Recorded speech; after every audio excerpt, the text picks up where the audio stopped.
Praise the Lord.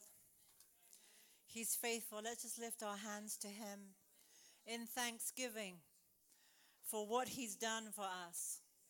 Father, we thank you this evening for your greatness and how you love to share your greatness with your people.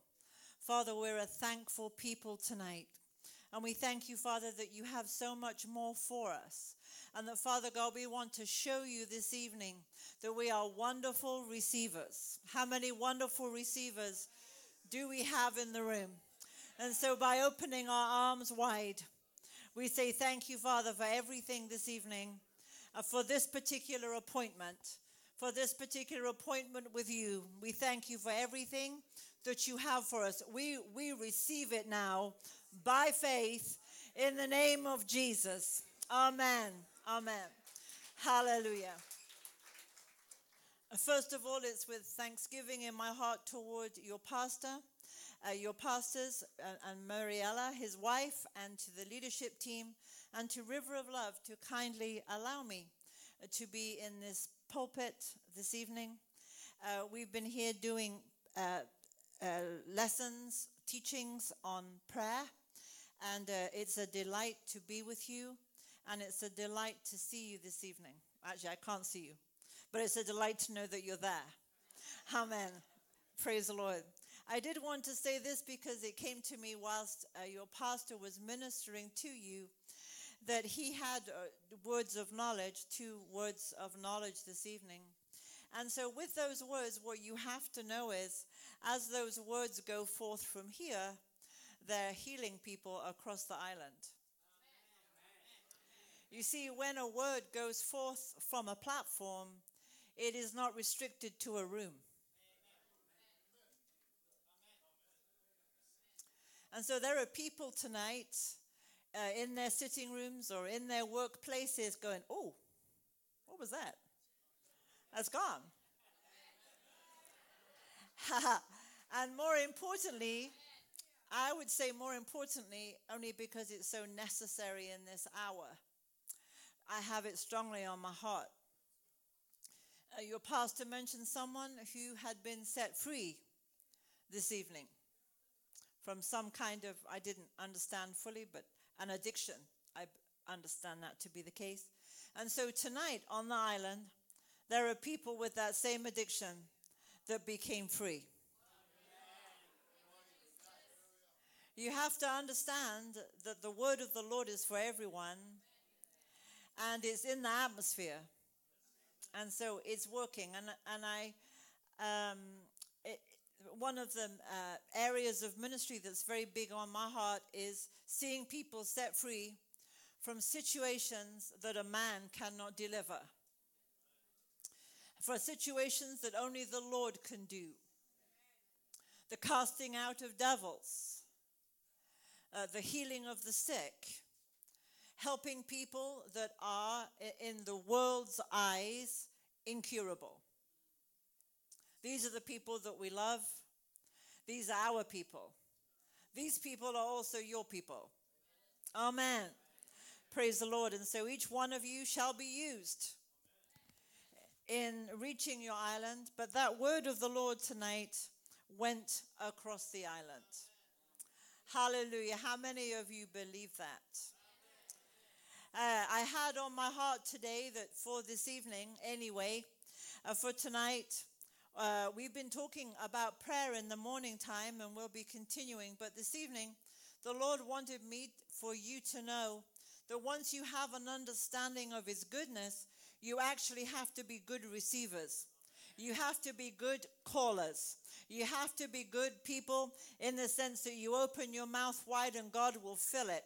For it is a time and a season in your church that if you're enlarging one way, then there's much provision coming to your house. There's much provision coming to the house of the Lord, but there's much provision coming to your house, to your family house, to where you live. So it's not just about, the blessing of the Lord is not just about this ministry. If you're in this ministry, it's about your house. How much calling are you doing? How much abounding are you receiving? And so tonight, what goes with enlargement comes stretching and believing for those things that have perhaps seemed like they have been unobtainable before. It's been difficult to receive before. This is now yours for the taking.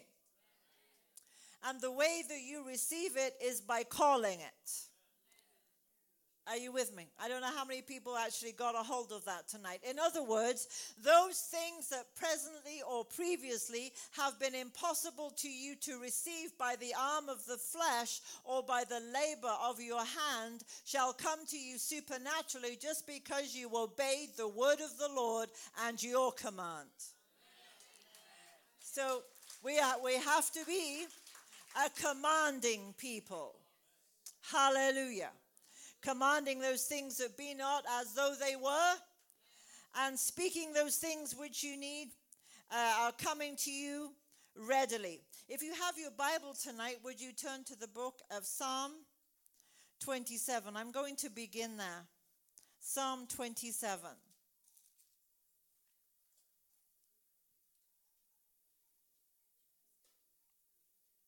How many of you know that it's not money coming to you that makes you rich, but it's knowing him?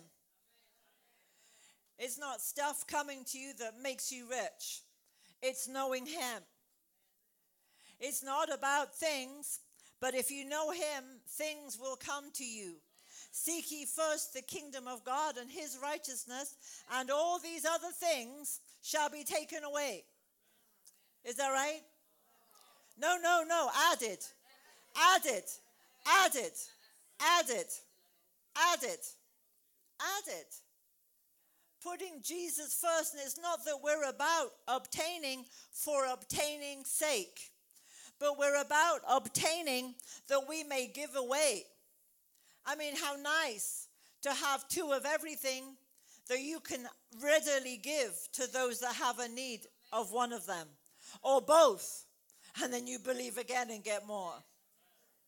How many times have we been in a situation where we've said to the Lord, oh Lord, if I had that amount of money to help my brother or a sister to pay their mortgage or their rent this month, you know I would do it. And from the Lord's perspective, he's saying, if you would ask me that you may hold that, I will give it to you. But very often we don't ask for that. We just say, if we had it, we would give it. But you have to ask. Hallelujah. In Psalm 27, I want to speak to this to you about this, because there are clues on how we live, what we say, and how we say it. In Psalm 27, it says, the Lord is my light and he is my salvation. I mean, that's it, right there. That's who he is to me. This is how you pray. This is how you say. This is how you live. You are, Lord, you are my light.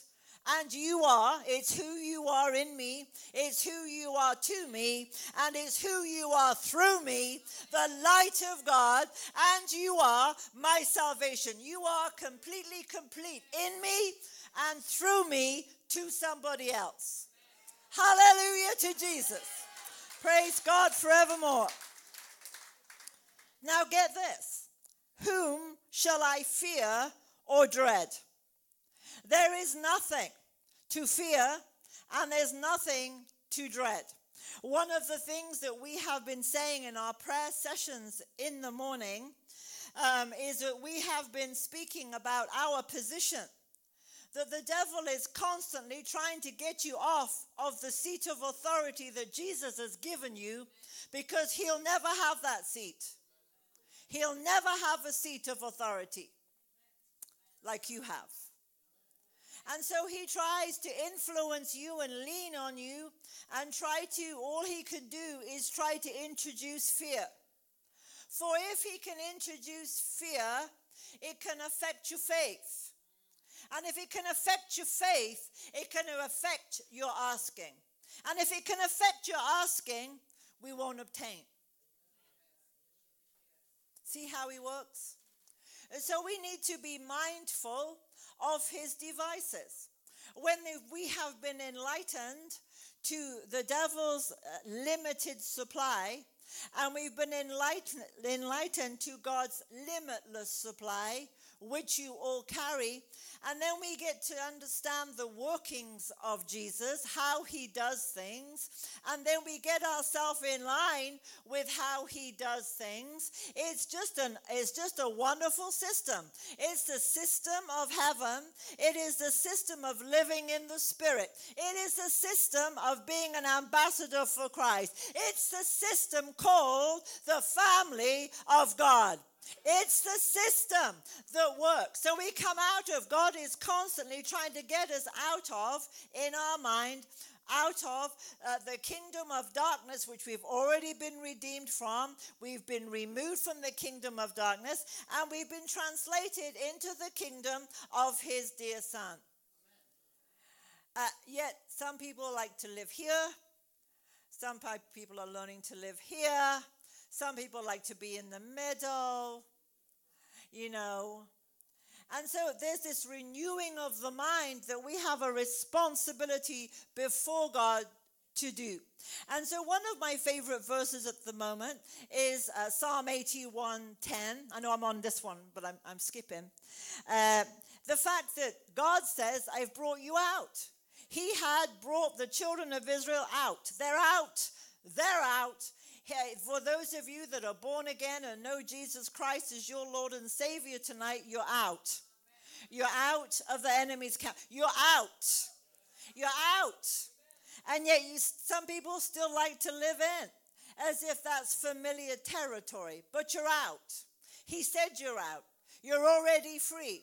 And then he said the way to stay free and the way to understand the ways of God, he said, open your mouth wide and I will fill it.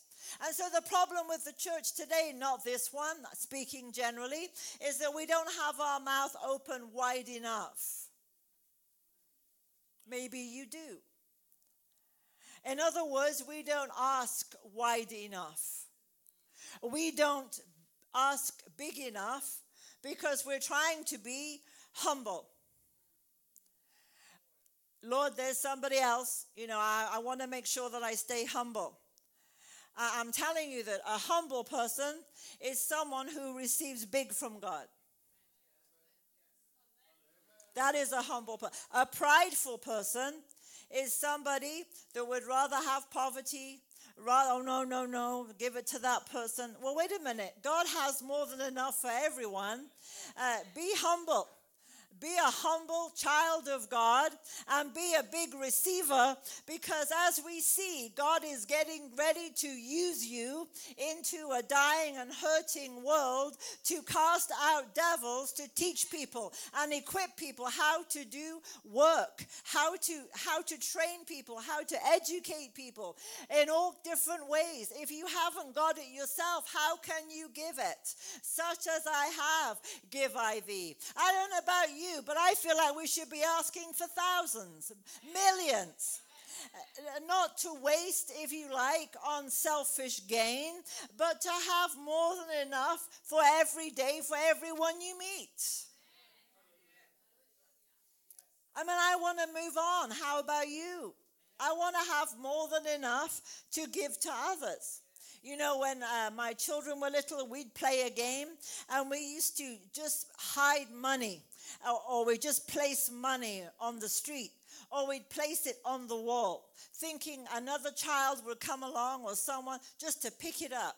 Well, thank goodness that money was never there when we went back. Somebody did pick it up. And then you progress and you want to bless waiters and waitresses and restaurants and services. And so you do that. And nowadays, I don't know about in Malta, but in England, it's hard to bless people with tips because they do these communal pots, all goes in there together. And then they put it on the bill, so you don't know if it goes to the person. And so now it's becoming increasingly difficult to bless people that serve you. And so the way I do it now is I say, well, don't you have a birthday once a year? And they say, yes, happy birthday. It's not today. It doesn't matter. It's for your birthday. You know, there's always a way to bless them. But I want to progress from blessing waiters and waitresses. I want to move on to that when I hear someone is hurting, not through the church, but personally, that I personally can say, I'll pay your house off. I mean, can you imagine how great that would be? To be, I'm going to pay your house off. I'm going to do this. I'm going to do that. Because I just happen to ask big, because I have a hunger for people. Come on, it's all about people. It's all about people. If you love people, you'll have a hunger for God and a hunger for the ways of God and a hunger for the things of God, that you have every supply needed at any time for any person at any given moment. A full supply, whether it's a supply of the Spirit, whether it's a word in due season, whether it's casting out a devil, whether it's healing the sick, whether it's seeing legs that don't exist grow out, whatever it is, or whether it's paying a mortgage, it makes no difference to God. Whatever it is, let's be a people. Come on, I want you to ask big tonight. It's all about asking big for your church, for your family, for where you live. It's all about asking big, stepping out of a box. No boxes. Let's ditch the boxes. Hallelujah. Whom shall I fear or dread? There is nothing and there's no one. The Lord is my refuge and the stronghold of my life. Of whom shall I be afraid? This is a wonderful thing to say. If he is the stronghold of your life, he's got you. You are divinely protected by the King, hallelujah, and by an angelic force, hallelujah, and by the Holy Ghost within. It's a win-win situation. We don't have time. I'm telling you, we don't have time to try and go down depressed alley. We don't have time to go down woe is me alley. And we just don't have time to go there. There's no time to waste. God is getting his church ready in this move of God. We've heard it today in your church, doing the same all over the world. There's a move of God and we're in it. Amen. Hallelujah. So let's get moving. Let's not, the gospel takes money. It takes money for you to do what God's called you to do. And let me just say something to you. If God has spoken something to your heart, and it's absolutely impossible, in other words, you do not have the money to do what God has said. I'm sorry, but what does that have to do with saying yes to God? I mean, I'm sorry. What does that have to do with anything? Not having the provision. Come on, that's actually a question. If God told you to do something for him and you don't have the finances to do it, you don't have the wherewithal or the time to do it, what does that have to do with you just saying yes? God, I'll do it. He never asked you where to get the money from. He never told you when, and he never told you where. He just said, would you be willing? And all you need to do is say yes. It's not difficult.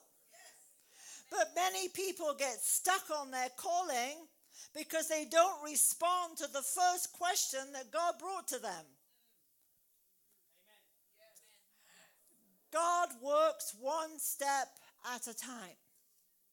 And the way he communicates with his people is a thought. Let me take this off so I can see you. That he comes to you with a thought in your spirit, not necessarily your head, but something in your heart. And it might seem wild. It may seem far out. And so because we can't see how it could possibly happen that God would have those thoughts or desires toward us, we push them in the future. Oh, well, this is what we say. This is what religion will say. Everybody know the sound of religion? Because religion will tell you can't do something.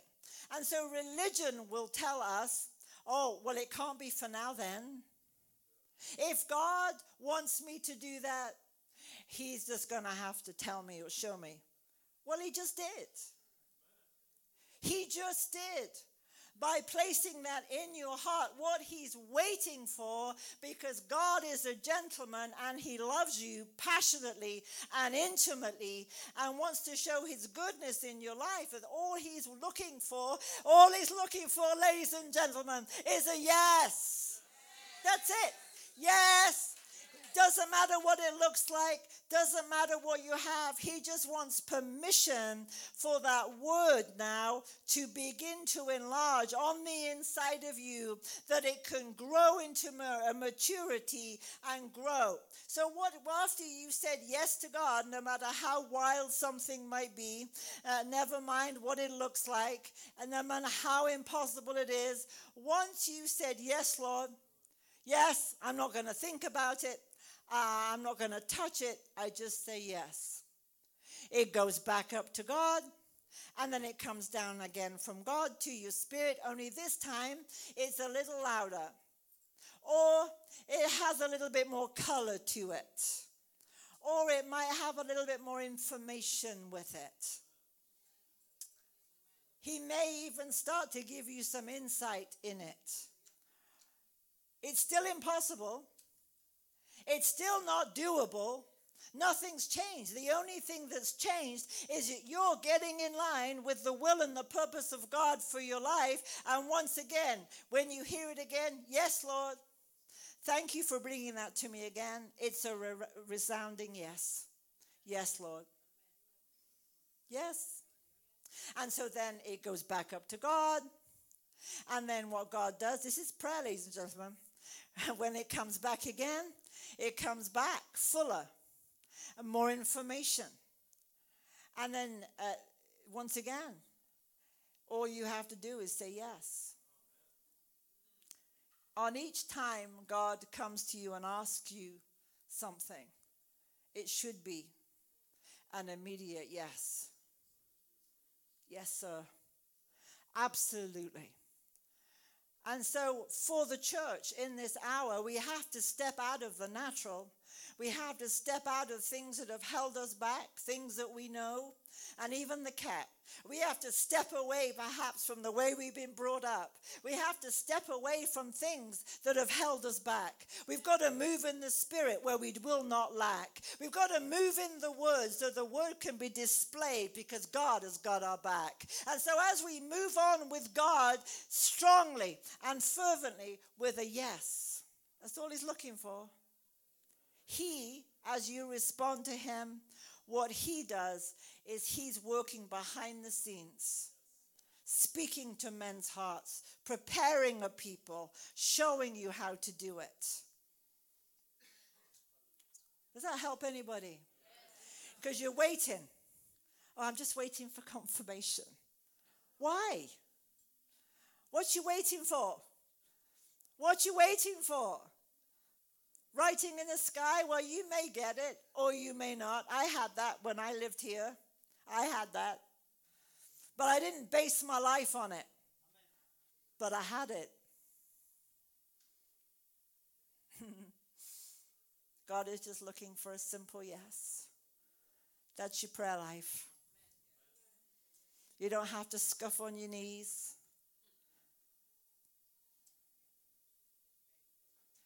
We have to learn to say yes to the goodness of God in our life. Be humble. Be humble.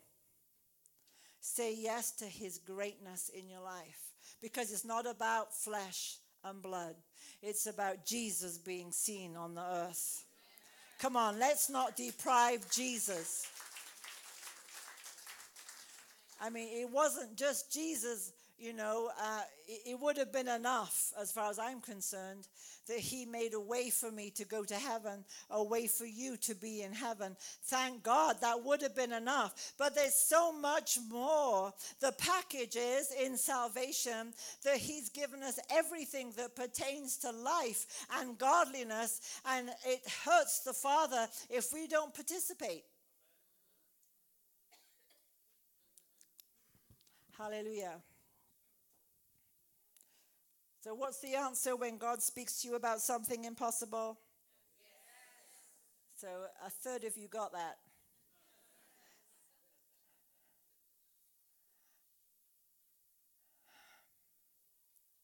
When you know how much you're loved and valued,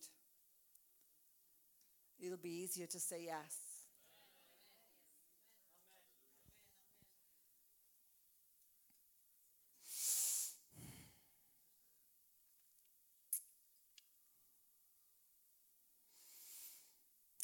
Okay, let's move on. God can't help himself about being who he is.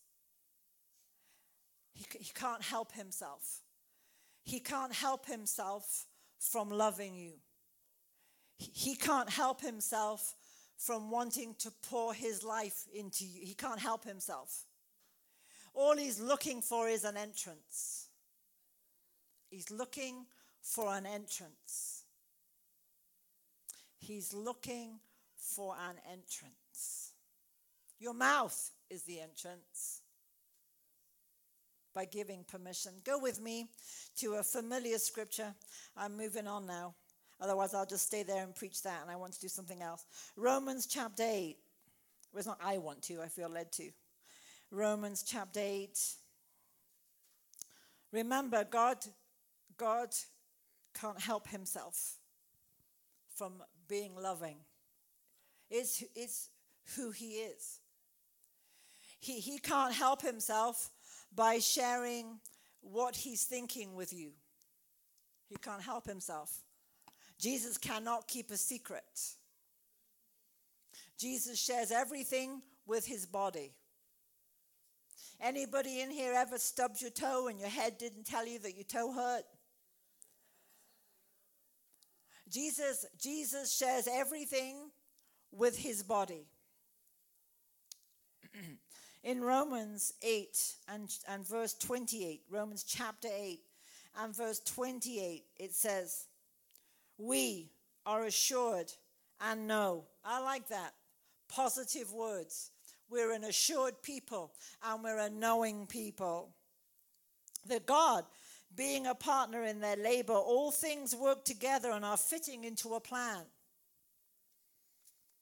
for good to and for those who love God and are called according to his design and his purpose. And I can hear some people saying, I don't know if I'm called. Well, yes, you are. I'm sorry. You don't know what you signed up for. But when you became a believer, your life, you died. The only death you'll ever know, the only death you'll ever feel is that when you laid your life down for the Lord Jesus Christ. That is the only sting. That is the only death, by putting your flesh down, that the Holy Ghost can have free reign in your life. That Jesus Christ, your Lord and your God, shall be seen in the earth. That is the only sting of death. You don't have to be afraid of physical death. That's just stepping over into another room, ladies and gentlemen.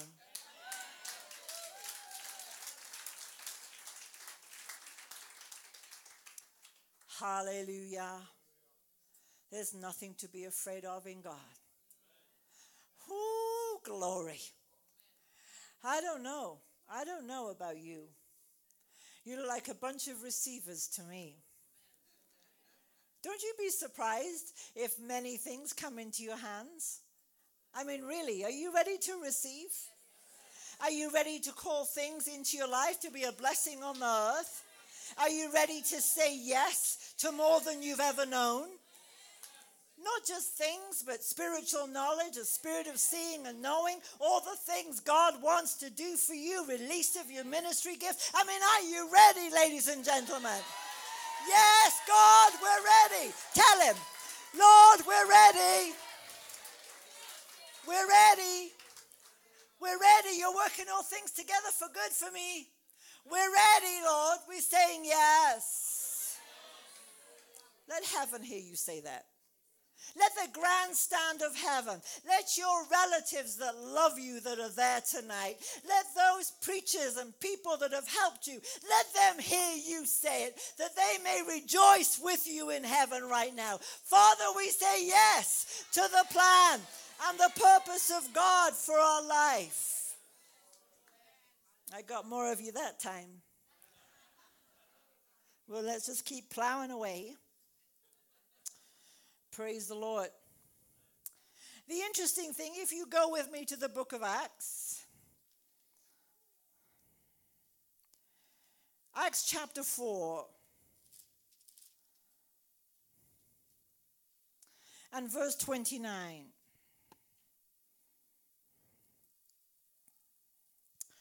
We see something that the apostles of God did, just like you all will do, if you're not already doing it, and you might well be.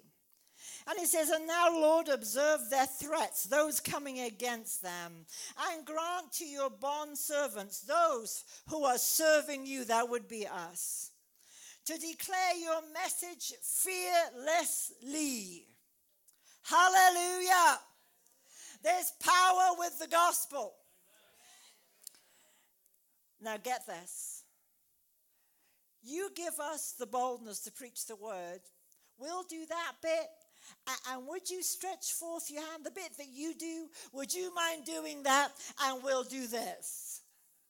You never need to be afraid of God not coming through on his part, because he's already been there before you got there, and healing is his name, and that's his game, is restoring people unto him, and he's ready to stretch forth his hand to heal and to deliver to the uttermost. All we need to do is say to God, Father God, thank you. Yes, I'll serve you. I'll preach your gospel. Thank you for the boldness to preach the word fearlessly, knowing that if I do this, you're going to do that. Signs and wonders always follow the word. I mean, have you tried stopping them? Signs and wonders always follow the word. Does anybody believe that tonight? Signs and wonders follow the word of God. It's what's written. I'm not asking you to believe it. It's truth. It's up to you. The devils believe and they tremble. So whether you believe or not doesn't change anything. But you know what? If you were to ask God for boldness, we'd see the Lord stretching forth his hand to heal more likely in everyday life.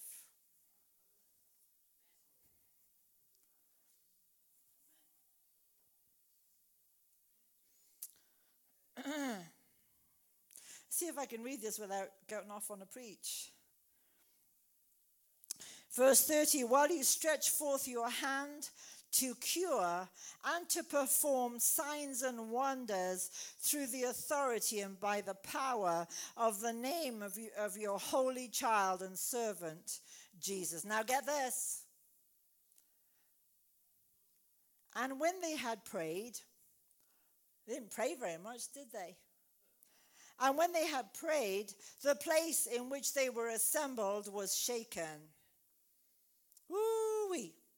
The place where they were assembled, like an assembly like this. Everybody's assembled. We're all here. The place in which they were assembled was shaken, and they were all filled with the Holy Spirit. And they continued to speak the word of God with freedom and boldness and courage. Hallelujah. So what we see here then is at the request of the apostles, Lord, just make us bold. Help us to be bold. Lots of things change. You see, here's the interesting thing about being in faith. Here's the interesting thing about doing the word of God. God turns the whole world upside down to get to you what you're believing for. Natural things change. It will seem like havoc is happening all around you. No, it's not havoc. It's just God getting to you what you believe for. No, it's not havoc that everything around you's fallen down. It's because you prayed a prayer of faith and the earth does not want to give up what you've asked for. But nothing can stop you. Nothing can stop a child of God. I mean, how stupid of the devil to think that he could. He's already defeated. Why would he continue to think he could win? He's stupid. But we have to remember to keep him in his place and not be foolish, not to know that he does not have power because he knows your weak spots. Come on. Nobody in here has any vulnerable areas, right? Let me see. No hands at all, except mine. So pray for me. But everyone has vulnerable areas, and the enemy has a troop of fallen angels, which are called familiar spirits. And those familiar spirits, the reason they're called familiar spirits is because they're familiar with you. It's not that you've allowed them to be familiar with you. They're just familiar with your family line. They're just familiar with things that go back in history. And then they try to use that familiar line to get to you. That's why we need to be strong in the things of God. And we realize, wait a minute, I'm born again. I'm a child of God. I'm in the kingdom of heaven. Everything in the family line before I stepped over into the kingdom of heaven may have been something that was happening. But now that I'm in the kingdom of heaven, come on now, the curse stops right here. Because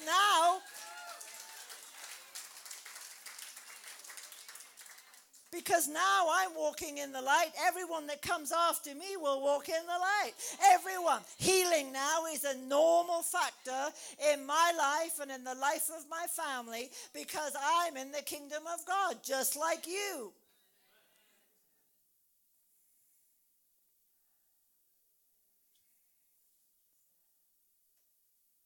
Of course, none of us have ever listened to any lies. But we may have listened or acted in a form of reasoning. The devil will try to come very subtly, that will try to get you thinking about his thought that he planted. If he can get you thinking about his thought that he planted, it's his, not yours. If it's negative, it came from him. If it's negative, what the devil wants to do is manifest himself in the earth. What God wants to do is manifest himself in the earth. Who are we going to allow to manifest through us? Jesus. So now we know that we have to think the thoughts from the word of God. We absolutely dare not entertain any thoughts that God is not thinking about you. You only think the thoughts that God has of you. For I know the thoughts that I have for you. I know the plans I have for you to give you a future and a hope. There should be no other thoughts that you play with. You have no business. We have no business with any other kind of thinking. Why would you? Why would you mess up your brain?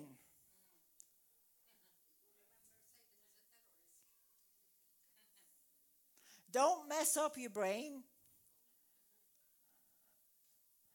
Just think the thoughts that God has for you. It's not complicated. If we go to 1 John chapter 3, tell me when to stop, Pastor, please. 3 minutes. 5 minutes. Okay. I have 5 minutes.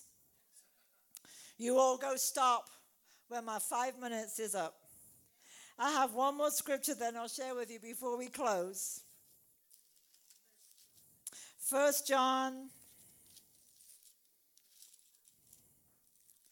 chapter 3, verse 8.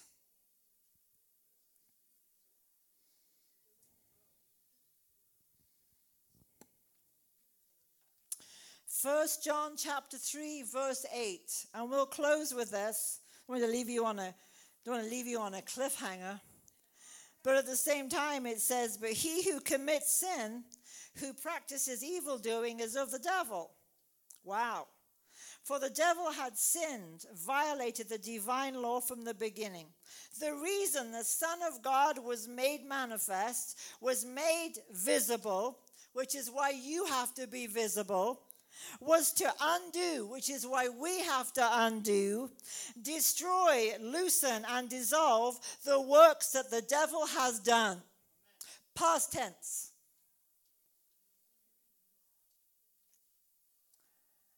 Jesus made a show of the devil openly, triumphing over them in it, and now creating an entrance.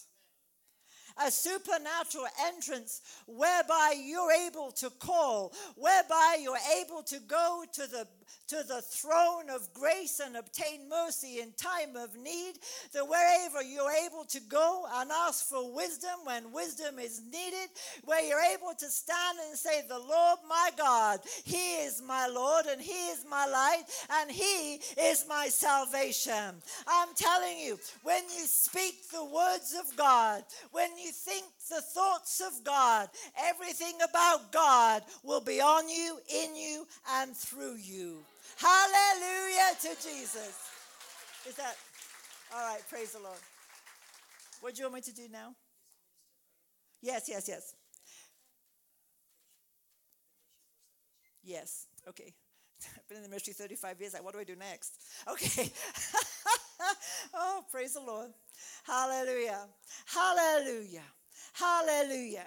You know, for those of you that you know that the curse of sin is broken. Amen. And I just feel I need to cover this because I'm not going to go into it now, but Acts chapter 5 is something that God is speaking to me about your island. Setting people free. You know, some things tried to stick. Would you close your eyes? Because actually none of anybody else's business at the moment. But is there anybody in the room tonight that does not know Jesus Christ as their Lord and Savior? You just don't have the assurance that when you slip out of this earth suit, that you're going to go and be with Jesus and your loved ones for eternity. Is there anybody in the room? Please, with an upraised hand, please let us know. This is a God appointment. I don't see any hands. We're all in the family tonight, yes? Is there anybody in the room that you know Jesus Christ is Lord, and Pastor already gave this information, but you don't have the power of God? You don't have the Holy Ghost with the fullness of speaking in other tongues as the Holy Ghost gives the utterance. Is there anyone in the room that would like that? Would you mind stepping out and coming to the front and stepping on this side? Hallelujah. Step right up, ladies and jelly beans. Amen. There's more than one. There's more than one. This is just the only honest one. Come on, there's at least two more over this side of the room, and there's one over here. And so while you're getting it together to come forward, I need to ask you this. Is there anybody in the room that you absolutely feel like you just cannot get free? You need a prayer push. I call them prayer pushes. You know, we need each other. And you know that there are anointings that God has given to the church. Your pastor has it. That breaks the yoke of bondage. You see, we go from hope to believing. Then we go from believing to faith. And then once we're in faith, yokes get broken. The anointing comes because the Holy Ghost settles where he sees faith. I don't know about you, but I got the faith tonight. I know your pastor's got the faith tonight. His wife has got the faith tonight. Your leaders have got the faith tonight. Who is there in here that you just would like to be free, but you just can't seem to do it? You're a believer, all right, but you're stuck. Anybody stuck? Come and get unstuck. Anybody that's stuck and wants to get unstuck, this side. Hallelujah. Anybody want to get filled with the Holy Ghost? This side. Come on, know your sides. Hallelujah. Anybody that's stuck and wants to get free, this side. Hallelujah. Thank you, Father. And where's the other two? Oh, there's two. So there's one more that needs to be on this side, that needs to be filled with the Holy Ghost. Hallelujah. This is the day of his power. You don't want to miss out of a heavenly shower. Hallelujah. Your pastor's been telling me how it's raining. And we know it's raining, been raining. But how it's spiritually raining. Hallelujah.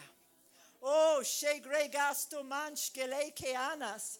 Hanamon bredese. And so bredeshka naye kistakaye. And subrabashta no mahaya. Where's the break in the line from the people wanting to be free and the people wanting to be filled? More of the Holy Ghost this side. Hallelujah. Step right up, ladies and jelly beans. Hallelujah. Thank you, Father. We thank you for the Holy Ghost and power, that from this night things are not only going to be different, they are already different. But you have to believe that they're different. How many of you believe that they're different? Are you going to help me, Mariella, on this side? Awesome. Awesome. Praise God. Joe, where are you? Hallelujah. Glory to God. And so we believe then that as we preach the word of God, that we know that signs and wonders follow the word. Is that right? Hallelujah. Hallelujah. Thank you, Father. Thank you, Father. Thank you, Father. I don't want you to think healing line. I don't want you to think, here we go again. I don't want you to think any of those things. I want you to think, I'm receiving what I came for in the name of Jesus. That's what I want you to be doing. Thanking God. Start thanking God. Thank God you're free. And he's teaching you how to open your mouth wide, and he's going to fill it. Come on. Start thanking God that you're already free. Thank him. I can't hear you. Thank him that you're already free. Thank him that you're already filled in the name of Jesus. Hallelujah. Marielle, if you'd like to help me with these ladies. Joe, I need you with me. Hallelujah. We thank God that all I am is a reminder and a prayer push of what Jesus has already done in your life. Amen. Praise God forevermore. When I go, so I'm going. Hallelujah. In the name of Jesus, be free. In the name of Jesus, be free. Do we have ushers? In the name of Jesus, you're free. You're free.